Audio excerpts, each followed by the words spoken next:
right? If any idiot can copy the optimal technology, it's not going to act as a barrier to entry. But this is really only possible in a limited set of circumstances. You could say, well, LeBron James and Steve Jobs shouldn't earn any profits because you can just freely enter to becoming LeBron James or Steve Jobs. But that's not so easy to do, right? Because talent to act like them is scarce, it's going to command a rent. This is a barrier to entry, but there's nothing artificial about it. So what that means is free entry only applies to cases where there's no talent required in order to run a company. Now, a key factor is what one actually means by an industry, right? So in the long run, it is true that I think Apple lost a lot of profits. It only got a temporary advantage for being, a touch screen smartphone. Those rents are rapidly being competed away by HTC, Samsung, et cetera. But then Apple introduced the App Store. So now people want to buy the iPhone not because of the touch screen, but because it has the best apps. Well, maybe that even gets competed away. But then Apple introduces the iPad. And, well, maybe that gets competed away. But somehow, over many, many years, they're managing to always introduce the next thing that gets them the temporary lead, right? On the other hand, Nokia made its business model that they were just going to take this incredibly utilitarian thing of the cheap little cell phone, and they were just going to be the absolute best at doing that. That didn't work so long, right? Because there really is free entry into that, right?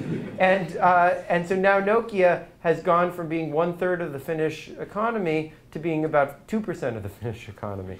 The Finns are not so happy about that. This same thing happened with a lot of American car companies and legacy airlines. They said, oh, we're just going to do this utilitarian service, and we're going to use the fact that it's hard to get into the airline industry to maintain our position. That didn't work so well for them because there really wasn't anything particularly special or hard to keep up with that they were doing. And so they, JetBlue and Southwest and the Japanese car companies came in and really competed away most of these guys' profits, and they've been sort of limping along ever since, right?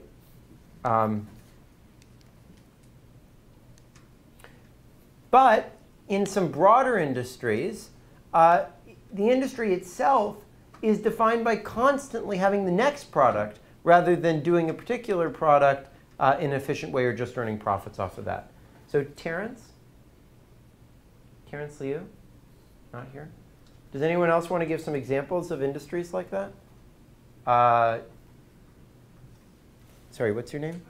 Justin, go ahead. I guess in the social networking industry, like Facebook is always coming up with new ideas, like keep in sync with new algorithms or with new liking abilities and whatnot. Yeah, I think that's a good example. I think there's some that are even more dramatic than that. Does anyone? Yeah, go ahead, Connor. Google, maybe? Yeah, so Google, I think, is the best example of this. Google, it's like every few weeks they have a completely new sector that they're entering, right? I mean, they created Android just so that they don't make any profits off Android, right? They created Android just so that Apple wouldn't be able to de-Google the way that search works on your phone. So they entered this whole giant industry just so that they could stay a step ahead in this game, even though they don't earn any profits off of that, right? Another great example of this is microprocessors. So Intel actually might seem like not such an exciting company. They're just producing microchips, right? But actually, every 18 months, the speed of your microchips doubles. So the truth is that Intel, just to even keep up with its competition, has to be constantly revolutionizing fundamental physical science about the ability to pack these microprocessors onto chips, right? Microsoft, on the other hand, decided, well, this is a tech industry. Let's be like a more normal, let's be like the legacy carriers. We control the operating system market. And that's fine. We don't need to worry about browsers or the internet. Let's just control that market. You see what happened to them, right? They pretty quickly became one of the least successful of the tech companies, worth a quarter of what Apple is worth. because they didn't think that what you need to constantly be doing in the tech industry is being the next step ahead of where everything else is.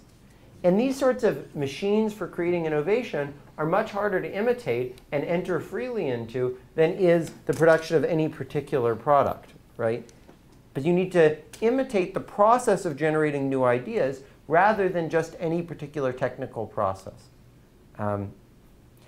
That sort of engine requires scarce talent as a leader and a whole corporate culture of generating these types of innovations, which may be very hard to enter into. Now, even in a relatively narrow defined industry where prices do sort of come down over time, prices don't always come down as a result of just more and more people piling into the industry and bringing down prices. In fact, often a surge in demand can stimulate a new technology that allows the most successful people to reach many, many more consumers. And that leads to lower prices and better quality, but actually higher profits among the people who are at the top of the industry, not lower profits. Is Jing here? Jing, could you give me some examples of where this sort of case where in the long run it's the best people reaching more of an audience rather than just a lot of mediocre people piling into the industry? Don't look at your slides.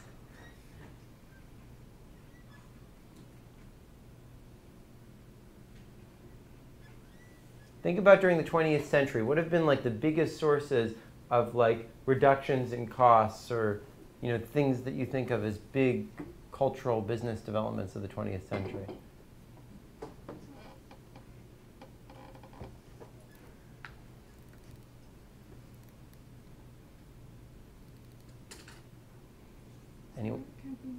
Anyone else?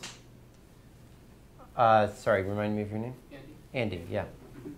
I guess a good example would be the sports industry. Yeah. Because only like the best athletes get like huge contracts and like really close coverage. And that wasn't true 100 years ago. Right? 100 years ago, there were tons of tiny little teams, and everyone for entertainment went to see their tiny little local team.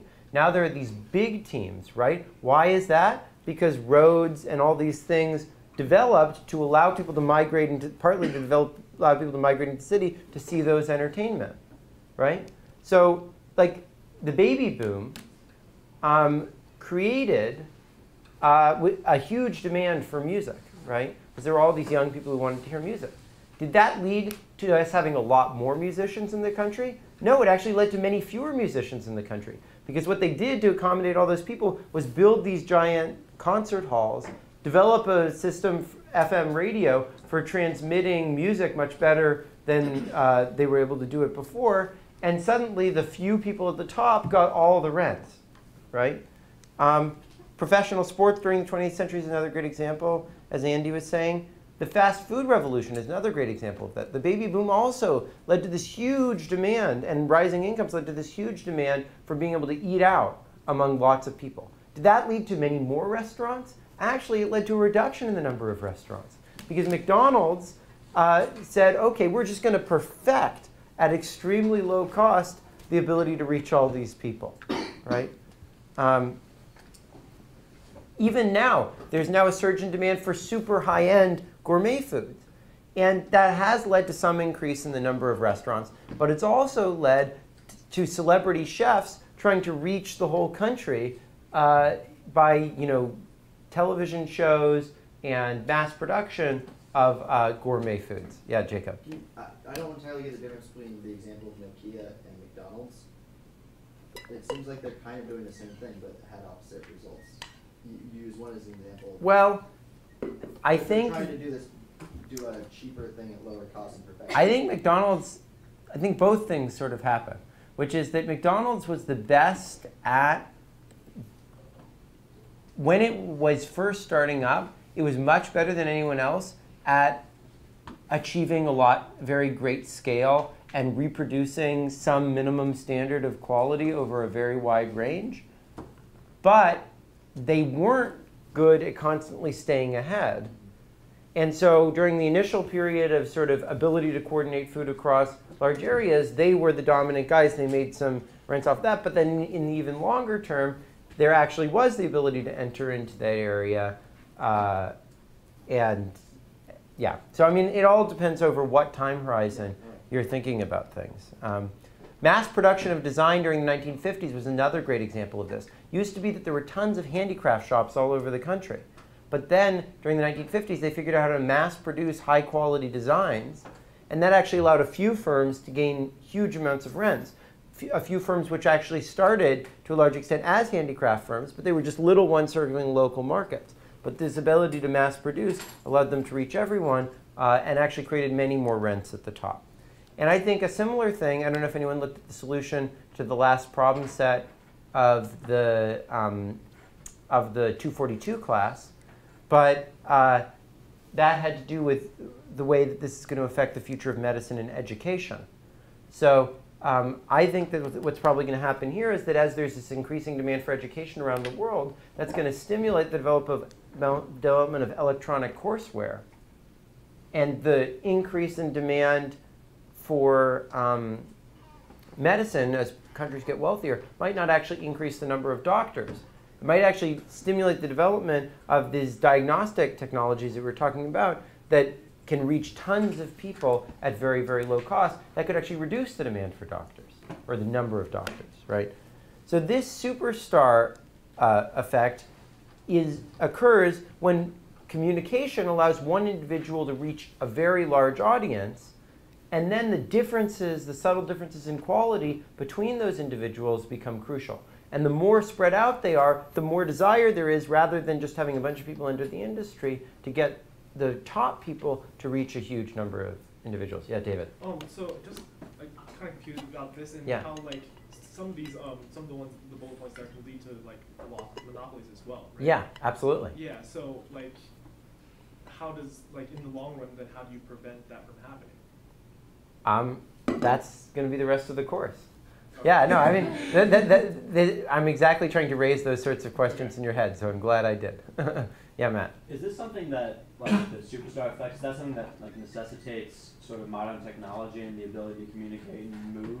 Or is someone like Rockefeller or Carnegie, would they also, you know, like once people had cars and needed oil, Rockefeller's wealth like doubled. So is that like kind of the same thing, or is... Well, I mean, I would say that the demand for cars, I just think, is an increase in the demand for the commodity. But the development of oil pipelines, which was a 19th century thing based on pressure and so forth, absolutely was a communication technology that allowed one person who is productive at developing oil to spread it over a very large area. So I think the key to all this stuff has to do with communication. But communication can be driven by technology, can be driven by trade. There's many things that can drive the ability to communicate. Okay, so if markets adjust to demand shocks by the superstar effect, then, well, it's true that prices will come down in the long term, maybe even below where they initially started, right? It's not true that it will erode the rents for the people who are doing the best in the industry. In fact, it could increase those, right? And I think that this means that the distribution of talent across people is really crucial. Because if in the long run, whether the superstar effect or the other situation happens, is driven by how spaced out are the best people from the next best people and so forth, and if in the long term, it's going to be those most talented people that serve everyone. The key is how talent is distributed among those people. And this determines rents, the nature of long-run responses. But note that it's not the entire distribution of talent that matters. It's only the people at the top. Because they're the only ones who are going to select into being in that industry in the first place, right? So imagine that there are just two groups of people.